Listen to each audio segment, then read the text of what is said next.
Hectars, welcome to the Education of a Weaponized Man podcast. I'm here with Coach Brad tonight. Coach Dustin has the night off. We gave him a little vacation. He's busy tonight, was unable to join us, so it's just me and Brad tonight. But we're going to do a really cool conversation, and I want to talk about. We're actually going to answer a question. This is a question I get all the time, and we're going to address it tonight, and we're going to see where the conversation takes us. The question is this: what is the best weapon for self-defense? What is the best weapon for self-defense? We get it all the time, and tonight we are going to answer it. Stick with us. Back in 30 seconds. Hey everybody, for those of you that don't know me, my name is Greg LeBuff, and I'm sharing insights for how I went from the victim of a brutal attempted murder to weaponizing my mind and body, mastering the tool of violence so that I can protect myself and my family from violent criminal assault, and how for the past 30 years I've been helping good people just like you do the same. Welcome to the Education of a Weaponized Man podcast. All right, okay, we're back. All right, so again, I said it. This is a question we get all the time. What is the best weapon for self-defense? So, Brad, why don't you just start with your visceral thoughts? Again, you never know what we're going to talk about before the podcast. So again, just organically, we get this question all the time. You've been asked it. I've been asked it. What's your visceral response to that? My visceral response is that there's actually quite a few ways that we could go with this, because it is a question that we get a lot. It's an interesting question, because I think that a lot of times people think that the best weapon for self-defense is what's going to be the savior, right? So all I have to do is go and get this tool, this weapon, and I don't have to have any supporting systems that are going to allow me to use that. Do you know what I mean? So, like I said, there's a lot of ways that we can definitely take this, right? But my visceral response is that it is something we get a lot, and it isn't the be all end all solution of having any weapon, right? Again, it's a tool. It's a tool that we can aid in our survival.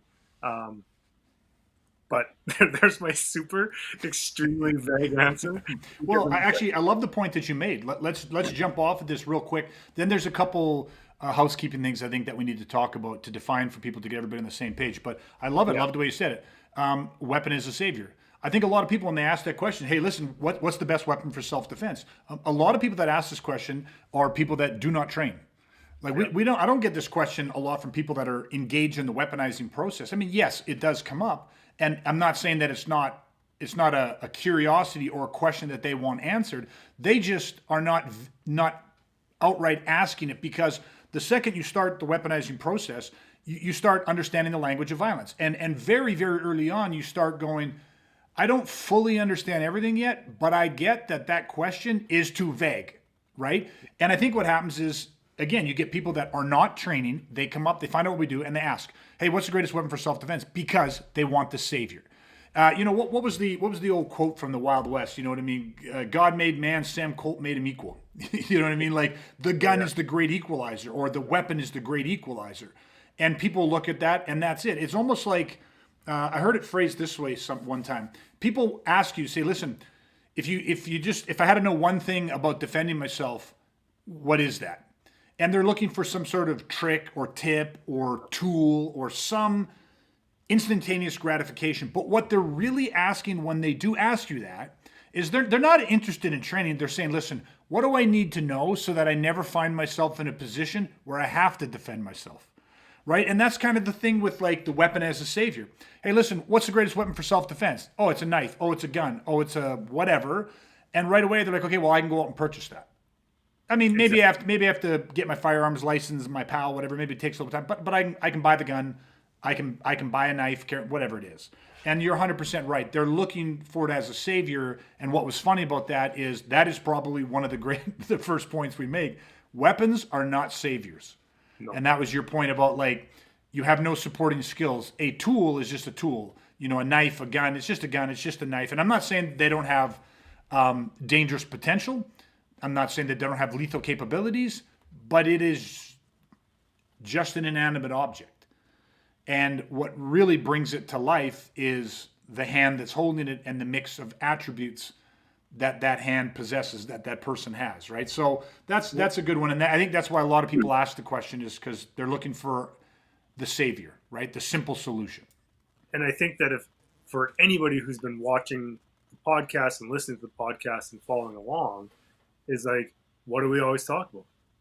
Strategies, tactics, tools is always at the very bottom of the list. Yeah. Because in the importance, the hierarchy is like we don't put emphasis on the tool. And if we were gonna put, like, I'll use a knife for an example. Well, a knife is the best weapon, and that's what we got to focus on. It's like, well, then everything that we've been talking about is kind of going to go down the drain, because it's like, well, now we're putting tools in front of strategies and tactics, right? So, yeah, 100%. And listen, let's just make a statement right up front. I carry a knife. I always have a knife on me. I know you do. The majority of our members, not all of them, but the majority of our clients that train with us choose at a point when they are ready to carry a knife. Now, this will segue into a little bit of the housekeeping stuff that I was alluding to. Let's have a definition here, because, we're answering the question, what is the best weapon for self-defense? Well, let's define weapon. Because in Canada, there is a prohibited weapons list, right? There are weapons as defined by the government of Canada that are classified as weapons, so restricted or prohibited weapons. Okay, so we are not talking about weapons that fall on the prohibited list. Like, for example, a knife that has a T-bar handle, so they call it like a palm hand, like a push dagger, that is illegal. Balisong or butterfly knives are on the prohibited weapons list. Assisted opening. What's that? Nunchucks for some reason. Yeah, nunchucks, I believe, are still on the list of prohibited weapons. Okay, so anything that falls within on the prohibited weapons list of Canada Canada has said these are weapons. Okay, fine. When we are talking about other tools, obviously we're not talking about restricted or prohibited on the weapons list, right? Then they are tools. Because, for example, just a knife, not a restricted or prohibited knife, but a knife, is a tool. And matter of fact, it's one of man's oldest tools. So whether that's a butter knife, a steak knife, whether it's a folding knife or a fixed knife, as long as that knife, for some reason, or as long as the characteristic of the knife does not put it onto the prohibited weapons list, it is just a tool. It is a knife. Now, what I'm getting at is this. Any object, anything, can be used as a tool for self-defense and thereby classified as a weapon. Now, the context in which I'm talking is the manner in which it was used determines whether it is a weapon or not. Like, you get what I mean? Like, so this is just probably the simplest example, but women who wear pantyhose or nylons, so they have them underneath their skirt, they wear leggings, whatever you want to call them, and a woman is attacked, and her attacker is ripping her clothes off and rips the nylons off, but the woman is resisting. She fights back. She grabs a hold of the nylons, and she wraps them around her attacker's neck, and she uses them to choke him unconscious, or he, by virtue of that, he dies. So she uses the nylons or the leggings to effectively defend herself, and the result of which, whether it was her intention or not, obviously it wasn't, it was to defend herself, the attacker dies.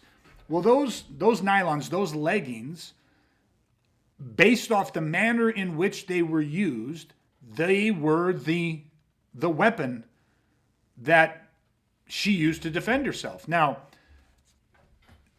does that mean now that every woman that wears a pair of nylons or pantyhose and then has a skirt over top of it or a dress over top of it is now carrying a concealed weapon? And it's a silly thing, but because nylons in and of themselves are not a weapon, because they have other functions. Women wear them for, I don't know, support. They wear them for aesthetics. They wear them for comfort. I don't know, whatever they wear them for. So a knife, like a butter knife or a steak knife or a knife that I bought at the hunting store, is a knife.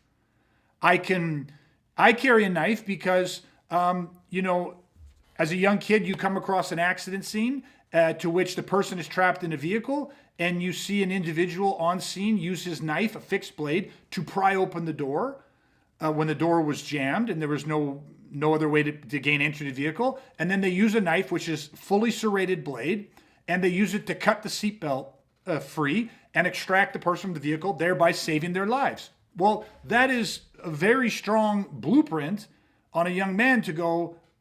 And plus, not to mention that your parents, your father teaches you to say, listen, a man is not dressed unless he has his watch, his wallet, and a pocket knife, or a knife.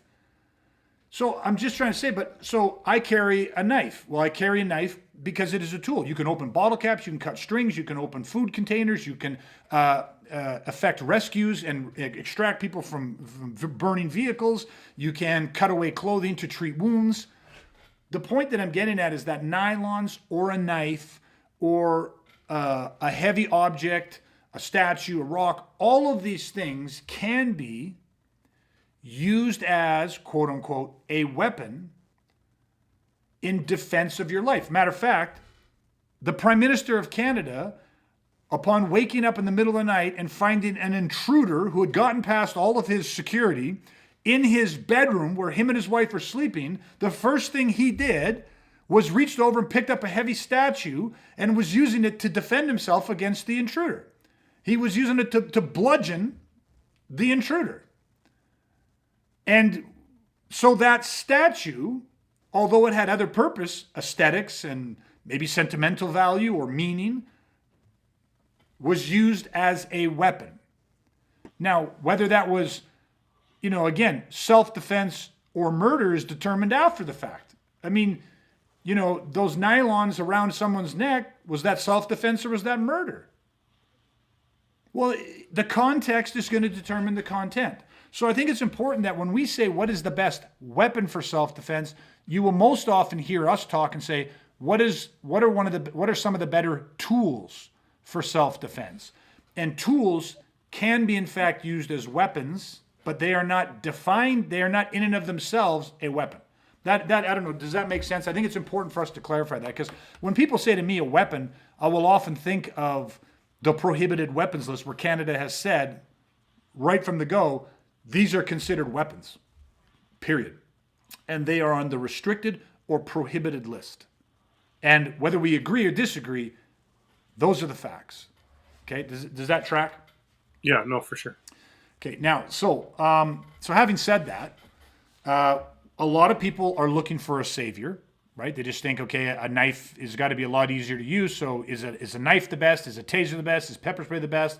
Not in Canada, obviously, but in certain parts of the world, concealed carry. So firearms in Canada, you can have firearms in your home, and firearms could be brought into the self-defense equation with legally justifiable use of firearms in self-defense. It happens in Canada. It is legal in Canada. Understanding the right context of that situation. But so what I would start off with and say is that and this is our saying, but there is, first thing to understand, there is no superior weapon all the time. There is only a superior weapon or tool in a moment of time. Okay, so I'll just kind of repeat that again. There is no superior weapon all the time. There is only the superior weapon or tool in that moment of time. And really in that in that fraction of a second of time. Okay, now maybe I'll let you, why don't you break that? What do I mean when I make that statement? Yeah, because when we really think about it, because again, there's no superior weapon of all times, right? And I'll use the analogy in the conversation that we have when we have this conversation with people, is that, we often ask people, well, what would you like? What would you like to bring to the assault to defend yourself with? What would you like? And some people, they say crazy answers like, oh, I'd like to take a grenade. That would solve all my issues. And obviously this is an extreme kind of example, right? But let's use it. Then it's okay, well, let's go into a phone booth. How is that going to work for you? And it's it's not going to work for you. Even if someone was going to be like, oh, I'd like a firearm, like a shotgun. Okay, well, again, let's go into a phone booth. Is it a good tool? absolutely, I'm not discrediting the shotgun, but in a phone booth, which nobody uses anymore, unfortunately, but it's, an elevator is not the best thing, right? And it's like, well, I would use I would use a knife, and it's like, okay, well now you put two fields between you. Like there's again, like I said earlier, it's strategy, tactics, then tools, not tool forward. So it's like depending on the situation, the context is going to, the content is going to determine the context. So, like, it doesn't, you can't have, in that moment in time, a shotgun is not great in a phone booth. Yes. But an edged weapon is. Yeah. Or can be. Can be, right? yes, 100%. Yeah, and what he's talking about, and this is just one factor of it, right? Because again, like whenever you talk about violence, the conversations cannot be one dimensional. So what is the best weapon for self-defense? Listen, there is no superior weapon all the time. There's only a superior weapon in that moment of time. And what Brad's talking about is somebody sits there and says, give me a fucking hand grenade, and the hand grenade is going to solve my problems. Nobody's going to fuck with me. Let's go in the phone booth and fight. Let's go in the elevator and fight. Brad is talking about an environmental factor. That's only one factor. Yeah, range. Range. If you're in a confined space, then a fucking hand grenade or a bazooka or potentially even a long-barreled shotgun does not make or might not make a tremendous amount of sense. Now, that shotgun, that bazooka, that hand grenade, that does not take away from the effectiveness of that tool. That's right. But in that moment of time, in that environment, at that range, in that moment of time, that is the inferior tool compared to a little tiny Swiss Army knife, a little tiny pocket knife. Because in the confines of that confined space, that little tiny pocket knife with some strategy, with some tactics, with some attributes, can be like an absolute fucking nightmare for the attacker. You can use that to effectively defend. But, like you said, flip it. Now all of a sudden you're in open space.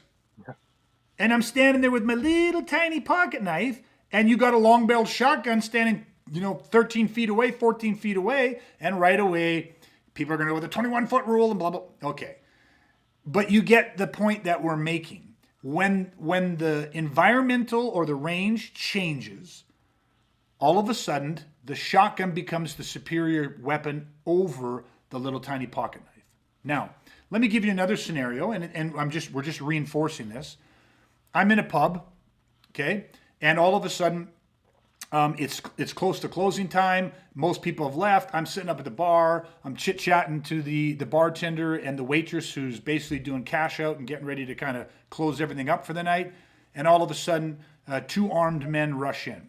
One stays by the door, on the lookout, and the other one rushes in, and he's got a 16-inch butcher knife in his hand, and he rushes over and moves towards the waitress and the bartender. I'm sitting right next to them, off to his left side, and he starts waving the fucking knife around, and he's threatening to kill everybody unless he gets the money, and he's fucking irate and all this type of stuff. Now, I'm sitting there, and I have on me my fixed serrated blade, which is a great life-saving tool for freeing people from a burning vehicle, and it also can be very effective in this self-defense situation. So I happen to have this tool on me, and there is a potential for that tool to have a great tactical application. But the proximity, the person is inches from me with that knife.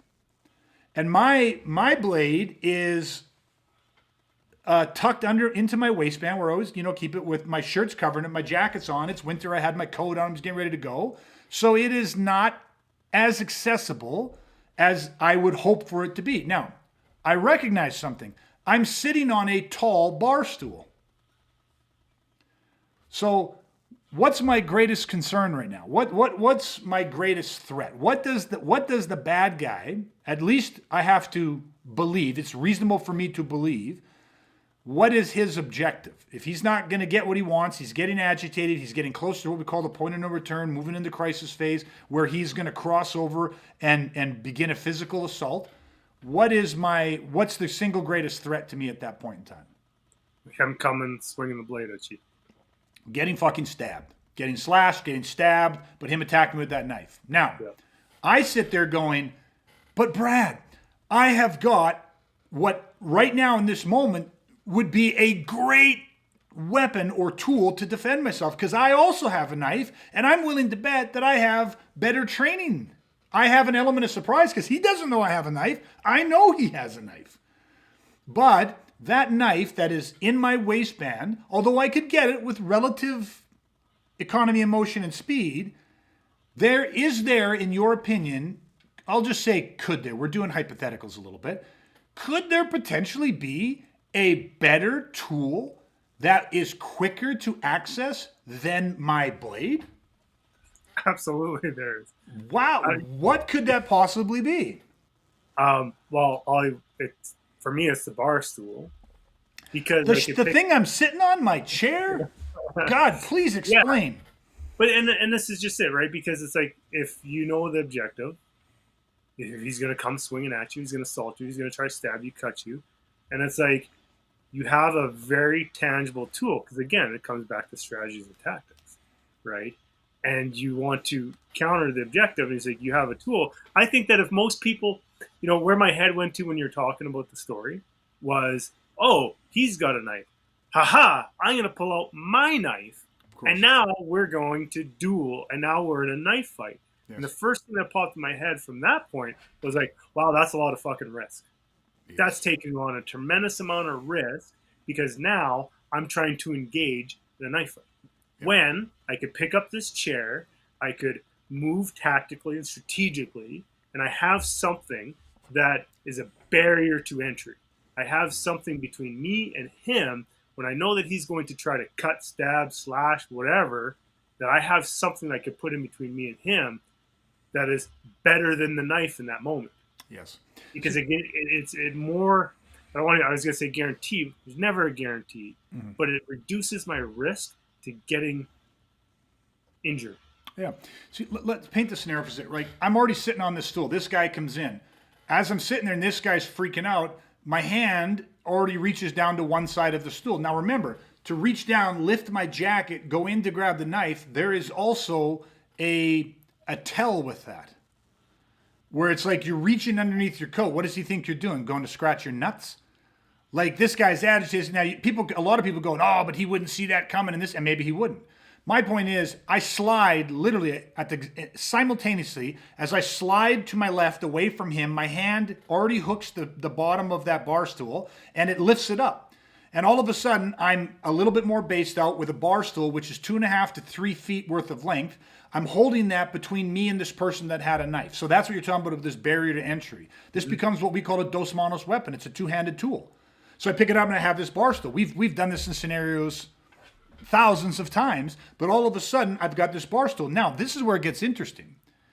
Because like you said, if he goes to swing, there is now a solid barrier. Well, it's strong and it's solid, but I can move it. I can manipulate it. I can move it. I can thrust with it. I can back up with it. And as this guy, if he attempts to stab me and slash at me, he has a problem that I guarantee he has never thought about how to overcome this problem. And so he's standing there, and all of a sudden he's trying to slash, and people say, well, he reaches out and grabs the bar stool and rips it out of your hand. You think it's that easy to pull a bar stool? That's like saying I could have just reached out and pulled the knife out of his hand. Like, this bar stool is being thrust and being pulsed and being moved around, and this guy is trying to reach and grab it. But there is a barrier between me and him. Now, here's something powerful that happens. As he tries, this is like a lion tamer with his chair and his bullwhip, and the lion's trying to get him. But the lion has a fuck of a hard time trying to get him because he has these two barriers. So this stool is acting as a barrier. Now, I'm going to throw something else in there that we're going to talk about more. I personally believe 99.99% of the time, so there is an exception to every rule, but I believe that every single weapon or tool is a transitional tool. Now, that doesn't mean that you're always going to transition out of it, but you fucking better be ready to. Grabbing this bar stool, sliding off, and this bar stool comes up, attacked his objective. If he wants to try to stab me, now you got to stab me over top of a 3-foot long bar stool. Not as easy as you fucking think it's going to be. And the other side is if he said, well, fuck, I can't get this guy, and then he went to go towards the waitress, the bartender, I can put forward pressure, and I can use that as a fucking ram, and I can be driving him backwards and completely rendering his attacks, they're neutralized because he can't breach the barrier. Now, the other side about picking up the stool first is that stool, I can be thrusting with that stool, I can be backing up with that stool, and I can be positioning myself to shove the stool into either his face or shove the stool into his legs, which would buy a beat, right? Distracting him, destabilizing, disorientating for a fraction of a second as I transitioned and now my knife came out. And now all of a sudden, he went from one problem going, what the fuck, a fucking stool? How the fuck do I get through? Oh, fuck, a knife? And now the knife's out and now you're bridging distance or entering with the knife or you're defanging the snake and cutting the hand as he tries to get you. Whatever it is, those are just the subtle details right now. But the idea that I'm trying to get across to people is that a drink in your hand where I happen to be sipping at the end of a night, a hot cup of tea, that hot cup of tea thrown into his face and then moving back and accessing my weapon is maybe a better strategy or tactic. That hot cup of tea in his face and then just overwhelming him with forward pressure and never going for my knife is maybe a better option. So what became the weapon?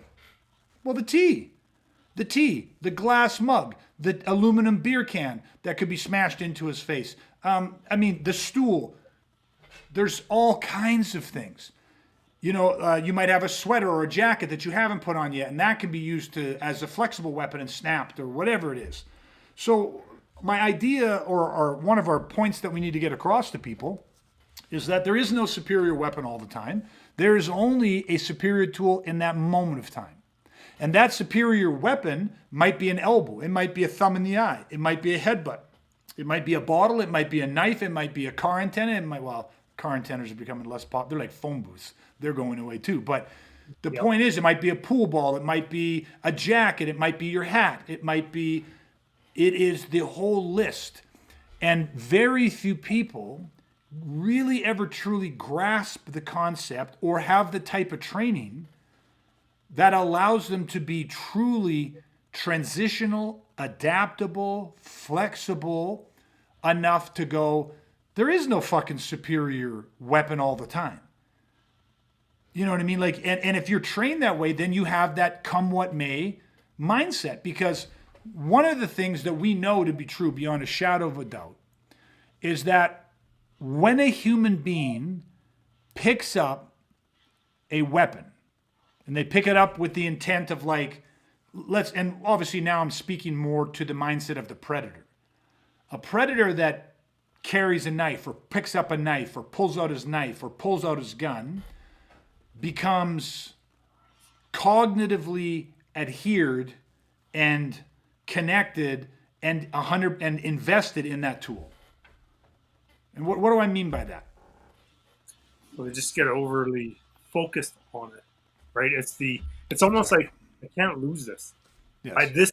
This is everything in my hand, Yes. and even if it's to the detriment in that moment in time, they still won't fucking let it go. They'll hold on to it, and this is where the fight is. And you know what? They will do things that are like I said, detrimental to their objective, or even people on the good side, detrimental to their survival because they're like, this is it. Yeah. The only thing all of their intelligence and all of their emotions and all they become singularly obsessed with that weapon. As a matter of fact, there's a video, and obviously you know which one I'm talking about. There's a video where a shop owner, it looks like a little tiny room on the back of his gas station or garage, and a guy comes in with a knife, and they begin fighting over the knife. And they're fighting over the knife, and the store owner's got dress shoes on, and he is slipping everywhere. They're both slipping everywhere. But how many times in this 90-second fight over this butcher knife, the two of them are fighting over the knife, they're slipping, they're following. the shop owner, the good guy, had multiple opportunities to stop fighting for the fucking knife and start inflicting injury on the open, vulnerable targets on this guy that was trying to murder him with almost no danger of being stabbed. Meaning the knife got into a position, they fell down, they collapsed down where the knife is or less dangerous to him, and he could have let go, and he could have, shoved his thumbs and fingers so far into that guy's skull. He could have reached around, grabbed, that heavy object that was sitting next to him, bashed the guy on the skull. He could have done so many different things to relay injury before the guy had an opportunity to regain his base and balance and full control over the knife and stab him. But instead, they continued to wrestle. Even when he was losing control of the blade, he kept reaching out to try to get control of the hand instead of attacking the target and injuring the target that was closer to him. It was completely inefficient. It was because he had zero training. He became cognitively rubbernecked on the knife. And here's the thing. So did the attacker. Mm-hmm. The attacker had equal opportunity to relay destruction separate from the knife. He didn't have to let go of the knife, but he could have just started smashing him in the face. He could have elbowed him, he could have gouged his eye. He could have reached over. Like, there were so many opportunities for each of them to do something outside of the fight over the knife. But no, they were so tunnel visioned and so cognitively stuck on that knife because it was the weapon, and whoever controlled the weapon was going to win that encounter. And it proved to be true.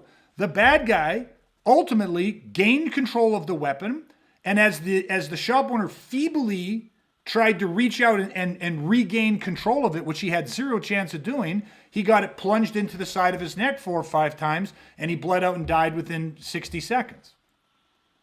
And that's a really graphic, harsh reality of what happens when you don't understand that there is no superior weapon all of the time. So even in the context of a situation, the knife, the gun, the bat, whatever it is, can be the superior tool, and you have to deal with that.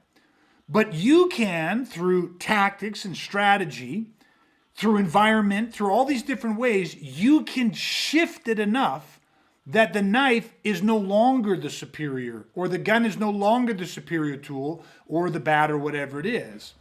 Now imagine, like, that can happen because of good training, and that just, your just instincts are happening, or it can happen consciously where you go, fuck, this guy's got the knife. The way that he's attacking me, the knife is the superior tool. That's why he has it. That's why he's attacking me with it. Because whether he consciously understands what he's doing, or whether it's just intuitive, a guy with a knife, most people don't grab a knife, think I'm going to kill this fucker, sprint backwards 50 feet, and then throw the knife at the guy.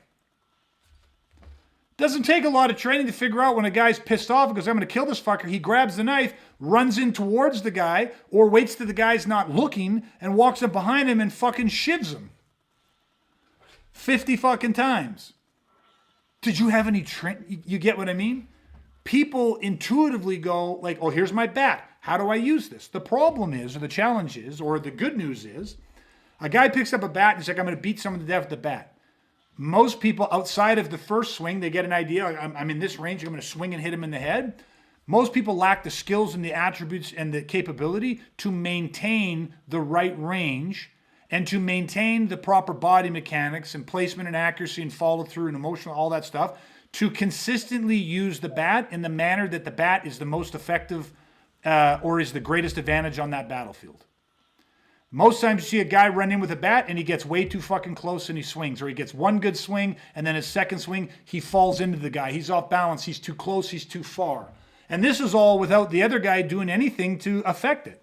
That's just the guy emotionally out of control, ineffective, inefficient with the bat or with the knife. And it's funny because it made me think of like, well, why'd the guy swing the bat that way? Because that's what he's seen. Right? Yes. People will look at whatever they are using as a weapon. A bat is a very good example because we see people swing bats all the time, and that way to swing a bat, depending on the range, is pretty ineffective and inefficient, right? Yeah. In assaulting somebody and defending yourself with a bat in that manner, right? So, but where does our brain go to? It goes to what we've seen on television, in our life, in our society, on how people use a bat. But you can't use a bat that way. I mean, you can use a bat that way, but there's a more effective way of using such a tool, right? 100%. People, again, it's like, and they're emotionally out of control. Yeah. You think at the point someone's got a bat or got a knife and they're stabbing at you or trying to smash you with it, these are calm, cool, collected people? Now, is that possible? 100%. You get a serious predator and they have that sociopathic ice in their veins where they're not worried about repercussions, there's no empathy, there's no remorse. Yes, they can be fucking surgical with that tool. And you have to prepare for that, and you have to understand that, and you have to train for that. But majority of the situation, they're out of control. They're altered states, mental, physiological, emotional. They're, and they are erupting, and that they're in this uncontrolled, wild blitz of an attack, and it's a frenzied attack. And there's a knife, there's a bat, there's a rock, there's something, whatever the hell, a pipe, whatever it happens to be. And again, it's like my point with that was that they in and of themselves are so wild in this situation that they are, not staying within the parameters of making the tool that they themselves possess the most functional tool or the best weapon on the battlefield. It's changing. Now, imagine if you understand this and you understand how to change the ingredients so that the knife or whatever weapon they're holding becomes becomes less efficient. I'm not going to say it becomes less efficient of a weapon in that battle. And at the same time, you can say, well, listen, I got a fucking hat. This guy's got a knife. I got a fucking hat. What do I have to do to make the hat the superior weapon in that moment? And then, you know what? Like I said, weapons are transitional. If I have a hat and I'm using it as a flexible weapon and I'm overwhelming the person's central nervous system and I'm overwhelming their sensory processing, I'm not hurting them, but I'm overwhelming them, debasing and destabilizing them. And then I can transition from the hat to that fucking, bottle that was on the table. So the hat, and they're flinching back and they got the knife and they're recoiling for just a fraction of a second. And then all of a sudden it's the hat. And from the hat, boom, he gets hit with a fucking bottle in his head. I've seen you guys pull a knife and taking a shoe off. And all of a sudden, boom, boom, boom, boom, boom, the guy's getting beat with fucking shoes. Shoes go on the guy's hand, and the guy's beating the shit out of the guy with the knife with fucking shoes on his hands. And then he's holding just the back of the fucking shoe. Right? You got the back of the fucking shoe, bam, bam, and you're fucking smacking him in the fucking head. That thing reverberates. That guy with the knife is being overwhelmed. He can't look up, never mind stab out. And if he stabs out, he's stabbing blindly, and it's easy to deflect. It's easy to be off the angle, off the X. And yet people sit there and go, how the fuck did a shoe become the superior weapon? Say, listen, the shoe was not the superior weapon. The shoe was just the superior weapon in that moment. You got to stop looking at it. You don't lay out a fucking slipper and a knife and a gun and a pair of nylons and a piece of rope and a seatbelt and, a machete and a tire iron and sit there and go, let's rate these as to which is the best weapon. Hand grenade, sniper rifle. Well, it just depends on the situation. Each one of those things that I listed, I can easily think of a scenario and a moment of time, a fraction of a second, or a moment within that scenario that each one of those could become the superior weapon. So now what is that then? So what is the answer to the question? What is the best weapon for self-defense? And my answer to that would be two things. One will seem cliche. It is 100% true. Hopefully all of the context that we've just been explaining will make this even clearer. But the most valuable or dangerous weapon on any battlefield is always going to be the human mind and its capacity to think evil. Now, people might again have pushback on why did you say think evil? Why did you have to put it that way? Because a guy that has a butcher knife that is threatening to kill me or an innocent waitress or a bartender, somebody, people just out living their lives trying to work jobs to earn money for their family, a guy that is willing to murder over a few dollars and is all fucked up and strung out, that man has evil. But I don't have a superhero complex. I don't have a knife or a gun or a tool that I go, this is what makes me superior. This is what saves the day. It's the human mind. And if you don't think I'm thinking evil back at him, you beat a man with you take off a fucking shoe or a slipper and you start whooping a man to buy that moment of time to transition to smashing a man with this thing, to do this, to do this, to do this. You got to think evil. You got to think unconventional. You got to think asymmetrical. You got to be ruthless. Because it's my fucking life, and mine's the innocent life. His is not the innocent life. And so the human mind is absolutely your greatest weapon, but that's the kind of cliche, although true, but I'm going to say that the greatest weapon for self-defense is functional, realistic training. That's your greatest weapon. It's training. There's no such thing as fucking tough anymore. It is trained or untrained. You are weaponized or you were unweaponized, period. End of sentence. That's the fucking weapon. Training's the fucking weapon. Training is the antidote. Violence is the fucking disease. Training is the fucking cure. And not combat training, not martial arts training, although that's better than fucking nothing to have some training.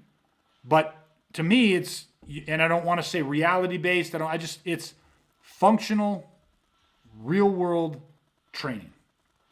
That's the weapon. So how would you answer it, or what are your thoughts on that? Just when you say functional real world training, like I agree 100% because it's like understand the theater of operations, understand the realities of violence, understand what you're actually trying to accomplish when you want to defend yourself. Because you're not defending yourself against somebody in the octagon. That's not defense. That's fighting somebody. That's competitive sport. And it's competition. And so it's like that makes me think it's like functional, real world, realistic training. It's like, okay, let's get down to the fucking root of the problem, understand it, and prepare for it. Right? And the whole one thing I want to add is because like we're talking about like the adaptability and all that stuff and the power of like the greatest weapon is the human mind, which I also agree with. And it's just during the conversation, just like we got to release the shackles of what we think of a weapon. We have to release the shackles of and the confinement of what we see on TV and what we think of defending yourself is. And, like if you think that the only weapons that you could use to defend yourself are a knife, potentially a gun or something like that, it's like you're missing every fucking possible opportunity around you. Yeah. 100%. No, yeah, 100%. And by the way, just to add, just to social proof this a little bit, right? The hypothetical story that I started with about sitting in the pub at closing time when the two armed guys come in there is not hypothetical. It's a true story. It happened at the pub behind my house. And this is a number of years ago. And unfortunately, it ended not in a great way. It ended where the guy with the knife that was threatening the waitress, at a certain point when they gave him the money and he wouldn't leave, he went to take the waitress into the back room to sexually assault her. The patron, there was one patron in there and a bartender. They tried to, just take the money, leave her. They tried to intervene and stop him from taking her into the back room, and they got stabbed. And, we were doing a course that weekend, and this happened just a couple blocks from us, their course that weekend. And, I'll never forget because the next day and, knowing the people like to a degree because I'd been in there and stuff like that. But a bar stool would have changed the whole situation. A bar stool, a simple stool, and they had stacks of glasses. They had so many different weapons, tools that would have taken. I don't even want to say that it would have taken, it would have taken minimal training to teach them the strategies that would have been far more effective. And luckily, everybody survived ultimately, but it would have prevented a lot of this. It just would have gone a completely different way. And that's why I say that training is your greatest weapon. It is your greatest ally. It is your greatest asset. And of course, good functional real world training is going to weaponize your mind, because that again is the ally that you need. Now, the other thing that I'm going to do first to throw some social proof on this, because people might still go, yeah, well, that's your opinion that a bar stool or something like that could have worked. Okay. When I was down in California and I was training, I was been down there. We had, my instructors had a contract group of security guards that were coming in. And, we had 2 days with them to train with them, which is not a lot of time. And so we're training with them. And towards the end of the course, the last couple hours, the question came up of how to deal with knife attacks, machete attacks, because they had some experience and threats and smaller situations that made this a very plausible scenario that they might face in the course of their duties. And so I'll never forget, because right away, the concept that we're sharing tonight about how there is no superior weapon all the time, blah, blah, blah, and how to do this. And my instructor literally was like, okay, do you guys carry any weapons? And they pepper spray, handcuffs, batons. And it was like, okay. And so everybody wanted to know how to use a baton to defang, or how to use empty hands to disarm and all that stuff. And he said, listen, in a matter of a couple hours, I can start showing you kind of stuff like that, but there's a way simpler solution. And he's like, what's that? And he's like, think about your workplace, this and this and this.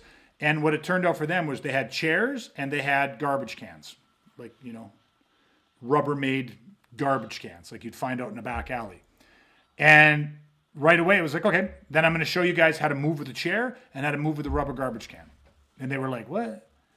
And so we spent 2 hours working on how, feeding them with machetes and knives and trying to stab them and slash them, and teaching them how to use a Dos Manos weapon and how to use the garbage can and how to use a chair and how to transition between multiples. So if you had to drop one garbage can, pick up another one, or from a chair to a garbage can, and, a little bit of transitioning to the baton and stuff like that. But, and I remember at the end of it, it was so funny because they had a lot of doubt. And I remember sitting there saying, okay, well, let's do this. And he gave one of the security guards, okay, you grab your baton, Greg, grab a knife.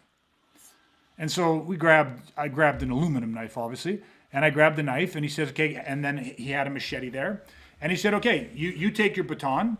And the guy had like his full, telescoping baton, and I had, bag gloves on. And then they put, at the time, using like a kendo helmet, put a kendo helmet on. So it had like a little bit of a guard for a collarbone block. And he was like, okay, do whatever you want to do. Smash him. Do whatever you want to do. Defend, Greg. You use the knife. So I'm thinking like, well, I got an aluminum knife. He's got the baton. And it's like, but again, I had no worries, because as I started moving around, of course, every time that I went to go in, he went to wind up to have a big smash, because he basically, his only option was to destroy me with one blow. Either he had to put an injury on me that would stop me instantaneously. Which, of course, how hard is that? Super fucking difficult. And at the end of it, I got in and stabbed him and carved him up. And I didn't need the helmet. I didn't need the gloves, because it was never going to work that way. And at the end of it, then it was like, Paul gave him a garbage can. So now do another round. And in that last round where he had a garbage can, how many times did I stab him? How many times did I cut him? Not one. Now, does that solve the problem? People might say, well, yeah, but you still are standing there with the knife. Okay, well, let's fast forward. Because within a week of that training course, they had a guy enter the building with a machete, slashing people, trying to fucking murder people. And everybody, all these security guards are fucking running around, panicked. And this one guy, the guy who had, they were all at the training, but the one guy that had done the rounds against me was sitting in the fucking staff room. Grabbed the Rubbermaid's garbage can, went running carrying this garbage can, got to the scene where this guy was slashing and hacking people, and he jumped in front of the guy with the Dos Manos. So he jumped in front of him, understanding how to move his body and how to use the garbage can. And he sat there, and the guy was like, fuck you, slashing at him with the machete, trying to hurt him, trying to kill him. And he was unsuccessful. And 30 seconds went by, and 60 seconds went by. 2 minutes, 3 minutes go by. And all this guy did, the guy eventually, the machete, after about 30 seconds, realizing he couldn't solve the problem, went to turn to go to get other people that didn't have the garbage can, that were running and fleeing. And he started this guy chased him with the Rubbermaid. And every time he got in front of the guy, and then the guy would turn to run. And it came where the guy was running around trying to get away from the guy with the Rubbermaid garbage can. And every time that the guy stopped to try to hack somebody, or every time he went to hack someone, the guy came running in and nailed him with the fucking garbage can. And eventually he hit the guy fell down, the machete goes flying, and he jumps on the fucker, and police show up, they arrest him, and the guy's a fucking hero, saves the day. Him and his Rubbermaid garbage can. Who would have thought? Who would have fucking thought? But had they gone out there like the other security guards who all took out their batons because the baton is strong and powerful. Imagine hitting a guy with a baton, you'd fracture his arm in one blow. Yes, it's possible. I hit him in the head, yes, it's possible. It's possible you could hit him and fall down. I can tell you, an incident with active police officers responding, 6 officers responding to a lady who was mentally out of control, who was 83 years old, who took 10 full-out baton blows to the back of her skull with 6 officers as she was beating them with a fucking hockey stick, and she didn't even fucking flinch. Now, yeah, she had a fractured skull, she had some bleeding. They did not drop her. Took 6 officers, 3 of which ended up in the hospital. One of them with, I think it was like 68 stitches from the front of his head to the back because she fucking clocked him with that hockey stick right down the head and cut him open. And the one cop, never forget him telling me, I hit her, I teed up and smacked her in the back of the head as hard as I could because she was like, cops were flying, people were bleeding, and he's like, and she didn't even wince. Now, later, she had to recover from that injury, but in that moment, when people have a psychological break, an emotional break, man, the human body is very fragile, and yet it is so durable depending on the situation. So what is the superior weapon? We've talked about a little bit tonight the Hollywoodization of weapons. You shoot a guy, he gets hit, he goes flying 50 feet back through a plane of, a glass window or through the wall. Yet when people get shot in real life, they don't fucking fly anywhere. When's the last time a hunter shot a deer and the deer flew 50 feet into a fucking tree? The bullet just rips through. Does it kill? Maybe. Does it hurt? Maybe. Does it injure? Maybe. And there's lots of guys that suck up half a dozen rounds and keep on going. So there is no superior weapon all the time. There is only a superior weapon or tool in that fraction of a moment of time within that scenario that can change. I think the single greatest weapon is functional training, combined with the human brain and your capacity to adapt, to think evil, to be asymmetrical and unconventional, to be weaponized in your thinking. And that is my answer to that. So, I don't know. Do you have anything else you want to add to this conversation, Brad? No, I don't think so. I think we kind of got the point across, for sure. I hope so. Now, I don't think I need to say this, but I'll say it anyway, because obviously part of me does think I need to say it for a certain segment. Should you not train with a knife? Should you not train with the firearms? Should you not train with the typical, conventional, most often thought of dominant tools and weapons? No. You should train with the knife. You should train with firearms. You should train with short guns, long guns. You should train with impact weapons and edged weapons. You should train with expedient weapons and designed weapons. This should be all of it. Like you said, from a fork to a steak knife to a tack pin to, ropes and strings and a seatbelt in a road rage in a car incident and somebody get in your car and how to use the seatbelt, like all of it. Just don't ever get married to any one tool. They are transitional because the second it is no longer the superior tool and there's an opportunity to transition to something better, even though it might not be thought of as better. Is there a time when I need to get rid of my knife and go to the seatbelt? Probably. Well, yes, there would be. Is it, will that happen? I don't fucking know. I don't know. But the point is, I'm ready to go. I'm ready to go there if that's what I need, because I'm not married to any of it.